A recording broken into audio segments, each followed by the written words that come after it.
தமிழக வெற்றிக் கழகம் தலைவர் விஜயின் அடுத்த மூவ். தமிழக வெற்றிக் கழகம் எனும் பெயரில் அரசியல் கட்சி ஆரம்பித்திருக்கும் நடிகர் விஜய் கடந்த 27ஆம் தேதி விக்கிரவாண்டி விடோட் சாலையில் மிகப்பெரிய மாநாட்டை நடத்தி காட்டினார். மாநாட்டில் கட்சியின் கொள்கைகள் அறிவிக்கப்பட்டதோடு விஜய் தன்னுடைய கொள்கை எதிரி பாஜக என்ற வகையிலும் அரசியல் எதிரி திமுக என்ற வகையிலும் பேசியிருந்தார். மேலும் விஜய் தன்னுடைய உரையில் திராவிடமும் தமிழ் தேசியமும் இரு கண்கள் என்று கூறியிருந்தார்.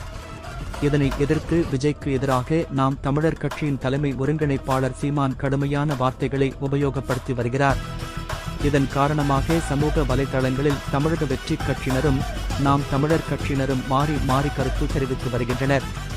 அதே சமயம் திமுகவில் சிலரும் விஜய்க்கு எதிராக கருத்து தெரிவித்து வருகின்றனர். இந்த நிலையில் தமிழக வெற்றிக் கழகமும் 2026 சட்ட மன்ற தேர்தலுக்கு தற்போதிலிருந்தே தயாராகி வருகின்றனர். பொதுச் செயலாளர் என். ஆனந்த தலைமையில் தொடர் ஆலோசனை கூட்டம் நடத்தப்பட்டு அடுத்தடுத்த பணிகள் முடுக்கிவிடப்பட்டுள்ளதாக கூறப்படுகிறது. இந்த நிலையில் தமிழக வெற்றிக் கட்சியில் 100 மாவட்ட செயலாளர்களை அக்கட்சியின் தலைவர் விஜய் நியமிக்கவுள்ளதாக தகவல் வெளியாகியுள்ளது. மேலும் அடுத்த 2 மாதங்களில் மாவட்ட செயலாளர்கள் மற்றும் 28 சார்பு அணி நிர்வாகிகளையும் விஜய் நியமிக்க திட்டமிட்டுள்ளதாகவும் கூறப்படுகிறது.